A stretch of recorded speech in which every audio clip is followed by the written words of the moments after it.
That she got the role not because she was a great singer, she got the role because she's a fantastic actor. I've been, as a young person in this industry who has no filter and no idea. Jonah Platt, whose father helped produce the latest Snow White film, had some very harsh words for star Rachel Zegler. For context, Variety wrote a report recently titled Inside Disney's Snow White Fiasco, beefed up security and a social media guru for Rachel Zegler. I am in the thick of rehearsals for Romeo plus Juliet, so I'm going to get out of here. Bye for now. The Variety story notes how a couple of minutes after posting this, she replied to her own tweet and wrote, "And always remember, free Palestine." Variety breaks down how after this tweet went viral, the studio was shocked that she would mix a promo tweet with a political statement. As a result, 1 year ago, Rachel Zegler was Disney's newest fairy tale. Now she's the headline of a legal nightmare. Overnight, the girl who promised to modernize Snow White is fighting producers who say she torched an entire West End revival and left a million-pound crater where Evita's comeback should have been. Leaked rehearsal footage, shredded contracts, sponsors sprinting for the exits. Every hour, another explosive receipt drops. Is she the bold ingenue crushed by a toxic theater machine, or the diva who detonated her own crown? Stay till the end, because the next unsealed document could flip this story again. And you'll want to be first when the curtain rips wide open. Hit subscribe, because once the verdict lands, careers won't get a second take. Rachel Zegler's crisis began not on stage but on her phone. On a bright October morning, she posted a bubbly promo for Disney's live-action Snow White, then, exactly 120 seconds later, added, "And always remember, free Palestine." The internet shattered. Disney traditionalists accused her of hijacking childhood nostalgia. Activists blasted the post as performative. Within 2 hours, Boycott Snow White and Fire Zegler topped trending charts, piling hundreds of thousands of eerie, furious replies. Disney felt the tremor instantly. Executives reviewing box office forecasts, already shaky after Rachel's earlier claim that the 1937 classic was extremely dated, rang alarms. Corporate number crunchers warned of a 9-figure shortfall if... And it's lonely. It's very lonely. I just know that if that loneliness can exist, so can other things, and I will be okay. Family audiences rebelled. Producer Mark Platt, father of Rachel's vocal colleague Jonah Platt, caught a red-eye to New York to persuade the 23-year-old to delete the tweet, issue an apology, and salvage pre-sales. Insiders say the Midtown meeting lasted 3 tense hours. Rachel listened, thanked them, and refused any scripted walkback, insisting that silence on humanitarian crises would betray her values. That stalemate forced Disney to hire a digital fire brigade of brand safety consultants, inflating the film's budget by another 7 figures and triggering late-night crisis calls with shareholders. Back in Burbank, damage control teams drafted 3 fallback statements, while security-logged threats poured through the studio's public inbox. Licensing partners panicked. 2 nationwide toy retailers paused Snow White doll reorders. A cosmetics collab froze its holiday palette, and McDonald's quietly replaced a planned Happy Meal tie-in. Entertainment blogs leaked Slack screenshots from an internal channel labeled SW Panic Room, where staff debated whether Rachel's girl boss Snow White persona had already doomed the film's once family-friendly marketing campaign. Internal analysts warned that every single percentage point of negative sentiment could erase $4 million from opening weekend revenue, and the graph was sliding fast. Studio insiders whispered that Disney's board had secretly penciled a $100 million write-down if the backlash metastasized into overseas markets during opening week. The blaze still had oxygen. Jonah Platt went live on Instagram, accusing Rachel of torpedoing our box office with irresponsible virtue signaling. Variety seized the quote, publishing Inside Disney's Snow White Fiasco, beefed up security, and a social media guru for Rachel Zegler, while mainstream outlets echoed the narrative that one impulsive tweet might bankrupt a blockbuster. Commentators compared the drama to The Last Jedi backlash, warning shareholders of sequel toxicity contagion. Meanwhile, in London's rehearsal halls for Evita, tension crackled. Castmates whispered that Rachel scrolled frantically between takes, drowning in push notifications. Stage managers recorded her arriving 15 minutes late 3 times in 1 week, each tardy slip filed under pattern of professional negligence. That impulsive tweet had ignited corporate panic, scorched merchandising deals, and carved the first fissures in her reputation, fault lines poised to shake her future apart for good. Rachel landed Evita the way fairy tales promise stardom, a flawless audition tape, thunderous executive applause, and headlines crowning her the youngest Eva Peron in West End history. Inside rehearsal room 3 at the Palladium, that miracle moment wilted fast. Dancers whispered she breezed in wearing noise-canceling earbuds,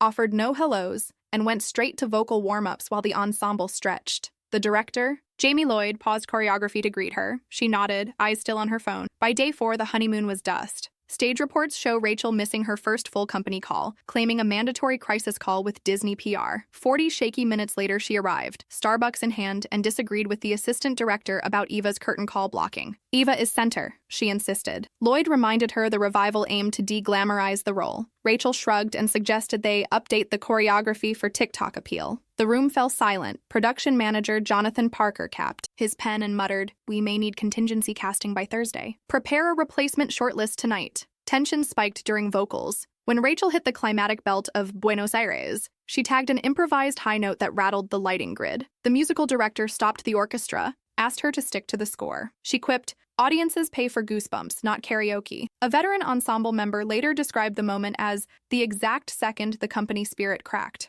Leaks started the next morning. An anonymous Twitter account posted grainy video of Rachel storming past crew into the alley, mascara smudged, shouting, "Rehearse without me if you love perfection so much." Within hours, theater blogs splashed headlines. Zegler storms out. A Evita run-through. Producers scrambled to seal phones in lockboxes. Tabloids already had their story. Sponsors panicked. A luxury watch brand, scheduled to underwrite opening night gala, demanded assurances the lead would actually appear. Ticket brokers reported refund requests from fans unwilling to gamble on chaos. Internally, Platt's office circulated a damage matrix predicting every delayed rehearsal cost $12,000 in wages, set rentals, and PR remedies. Yet the biggest blow came last. Rehearsals resumed that afternoon, and a stand-in walked on as Eva. No announcement, no explanation, just a new voice singing, "Don't Cry for Me, Argentina," while Rachel's sequined costume waited untouched, on a rack. The company realized this saga was barreling towards something bigger than mere backstage gossip. Everyone sensed the fallout was only just getting started. First previews were still 2 weeks away when lawyers shoved choreographers aside. On May 6th, a courier delivered Rachel 2 identical envelopes stamped "without prejudice." One to her London flat, another to her New York apartment. Inside sat a 42-page notice of claim that read more like a forensic audit than theater paperwork. Producers alleged 5 breaches: skipped rehearsals, public statements, demeaning the production,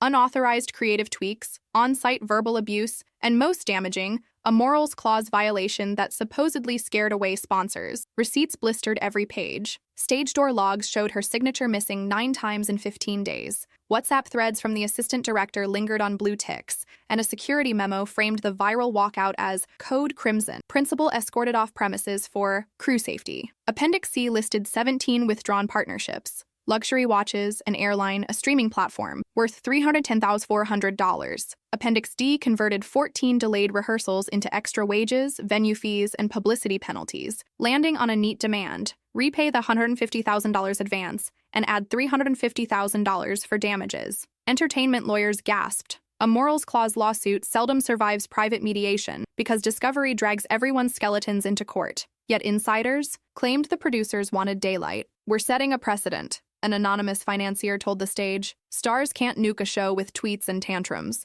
Rachel's representatives called it a bullying tactic aimed at a young woman who voiced creative concerns. Privately, her counsel drafted a counterclaim for hostile environment, defamation, and constructive dismissal, arguing that leaked memos breached her own confidentiality protection. Both camps dug trenches. The theater locked rehearsal footage behind biometric drives. Rachel deactivated Twitter and changed her number. Meanwhile, gossip sites turned every leaked clause into popcorn content, and West End investors whispered about insuring future productions against influencer meltdowns. The court date wasn't even set, yet the verdict already hovered over casting. Tables across an industry built on applause and reputation. Hollywood dealmakers watched too, fearing the ruling could redraw contracts from Marvel tentpoles to Netflix pilots wherever social media volatility shadows marquee talent. If the claim sticks, it could become the costliest cautionary tale Broadway accountants have ever tallied yet. Rachel's public silence wasn't retreat, it was recalibration. While tabloids painted her as a runaway diva, her legal team built a mirror image case designed to flip every accusation back on the producers. First, they gathered witness statements from 3 ensemble members who claimed the rehearsal room was military tense long before Rachel arrived. One recalled a producer snapping at dancers who asked for a 5-minute water break. Another remembered the director flinging sheet music. Rachel Zegler has finally responded to all the Snow White backlash she's been receiving. And you won't believe this, but she allegedly apologized for her rude comments. She said that it was never her intention to come off as ungrateful after those videos started going viral. Never wanted to come off as me being ungrateful for the opportunities I have. And even gave a speech saying how playing the role of Snow White is such a big dream for her, and that she's always been a big fan of Disney. However, just a few weeks ago, she was saying nearly the complete opposite. I was scared of the original cartoon. I think I watched it once and then I never picked it up again. And even closes off by saying that she's the most grateful person alive, but she just wants to keep it real. I am the most grateful person alive, but I'm also keeping it real. And people in the comments had a lot to say. Many thought that she was just saying sorry because news sources— The orchestra missed a cue. Her lawyers argued these details showed a hostile environment that breached duty of care clauses hidden on page 32 of her contract. Next came the leaks. Cyberforensics specialists traced the viral backstage video to a phone registered to a junior production runner, an employee paid directly by theater management. That breadcrumb let Rachel's attorneys allege the producers themselves failed to protect confidential material, voiding any morals clause claim about reputational harm. Draft filings labeled the original suit retaliatory litigation, engineered to muzzle an artist who questioned unsafe working conditions. Then they weaponized the schedule. Because Evita's premiere had already slipped twice, Rachel's team argued the show was bleeding cash months before her alleged walkout, citing vendor invoices dated weeks before her first rehearsal. Their narrative: the lawsuit wasn't about clawing back money, it was about blaming a single actress for a budget spiraling out of control. Finally, they played the optics game. A sympathetic PR strategist quietly fed industry newsletters a reframing. Rachel is 23, stepping into an exhaustingly iconic role and being punished for protecting her mental health. Overnight, the refrain on theater Twitter shifted to, is she difficult or being gaslit? Producers suddenly feared jury selection might tilt in her favor if the case reached a London courtroom. Behind closed doors, whispers of a settlement surfaced, low six figures, and a mutual non-disparagement clause. Rachel's camp reportedly refused, betting that total vindication could salvage her career better than hush money silence. The stage was set for litigation trench warfare, with both sides convinced the other would blink first. The court docket was still empty, yet the internet had already transformed into the loudest jury box on earth. Within 24 hours of the lawsuit leak, Rachel Gate clocked more than 250 million impressions across X, TikTok, Threads, and Reddit. One faction hailed Rachel as a principled artist punished for inconvenient convictions. The other crowned her the archetypal diva finally facing consequences. Every refresh felt like another grenade of hot takes. Pro-Rachel edits spliced sweet backstage clips from West Side Story press junkets with captions like, "From Cinderella to Scapegoat, How Hollywood Devours Young Women." A single TikTok, soundtracked by Billie Eilish whispers, hit 3 million views in 10 hours and urged fans to boycott the Palladium until the suit disappeared. Stan accounts carpet-bombed blue heart emojis under Disney's promotional tweets, demanding the studio protect our Latina Snow White. Anti-Rachel crusaders counter-programmed with forensic zeal. They resurfaced convention footage where she joked she'd skip matinees for pool weather, framed it as chronic unreliability, and stitched it beside spreadsheets estimating Evita's weekly burn rate. Theater subreddit mods pinned a mega thread titled "Receipts Only." It amassed 9,000 comments cataloging lateness logs, temper flare rumors, and free Palestine debate transcripts. A British tabloid poll claimed 61% of readers supported the producer's lawsuit. Brands felt the crossfire instantly. A cosmetics giant sponsoring Snow White-themed lipsticks yanked its holiday reel after Instagram flooded with boycott threats. Conversely, an indie clothing label overnighted Rachel a care package, tweeted the selfie, and sold out every dress she wore in under 3 hours. Analysts dubbed the phenomenon the polarization dividend. Either catastrophic backlash or supercharged loyalty. Nothing in between. Even legacy journalists couldn't resist choosing sides. Variety ran Morals Clause, Hollywood's Burning Witch, arguing studios invoke morality only when profits wobble. Deadline clapped back with Zegler's Trainwreck is a masterclass in self-sabotage. Both essays dominated Google Discover feeds, ensuring casual readers consumed dueling narratives with every scroll. Through it all, Rachel's account stayed silent. That vacuum amplified speculation, strategic restraint, hidden guilt, or a strict gag order, depending on which algorithmic echo you occupied. Data science dashboards tracking sentiment lit up conference rooms from Burbank to Broadway. One analyst warned that if negativity crossed 65% for 48 hours,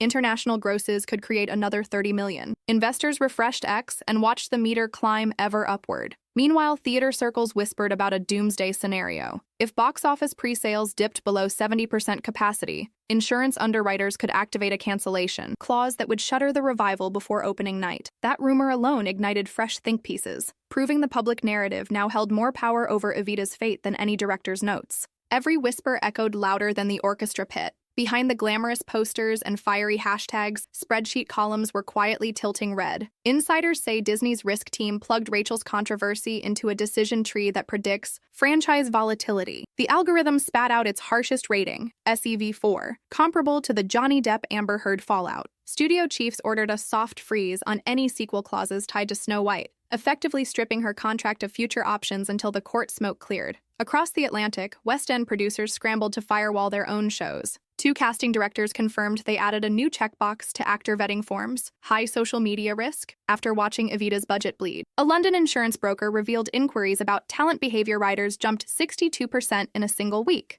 with one mega musical considering premiums that rival the cost of its LED backdrop. Agencies felt the tremor next. One junior agent leaked that Rachel's representation convened a 7 a.m. emergency Zoom, labeling her Client 9 line, slang for a reputation in active hemorrhage. According to trade whispers, at least 3 streaming pilots quietly removed her from shortlists, not because of talent doubts, but because investors refused coverage while a morals clause trial loomed. Nobody bankrolls a lawsuit magnet, one showrunner sighed. Brand partnerships, always the first to flinch, began slipping away. A leading athleisure company allegedly postponed a spring 2026 campaign in which Rachel would model a girl boss capsule. The marketing brief resurfaced in investor decks as a cautionary slide titled, "When Authenticity Backfires." Yet the longest shadow may fall on the theater. Jamie Lloyd's production schedule is reportedly on life support. If Evita stalls beyond summer, venue penalties could swallow his next project's pre-production fund. Equity union reps fear the fiasco will prompt producers to embed punitive clauses that punish entire casts for one star's online storm, shrinking creative freedom for everyone. In less than 90 days, Rachel's arc has become case study material at film school seminars titled "The Perilous ROI of Influencer Casting." Whether she rebounds or not, Hollywood accountants have already amended their spreadsheets, and the cautionary cell now bears her name. Theaters will remember the tremor long after the headlines move on.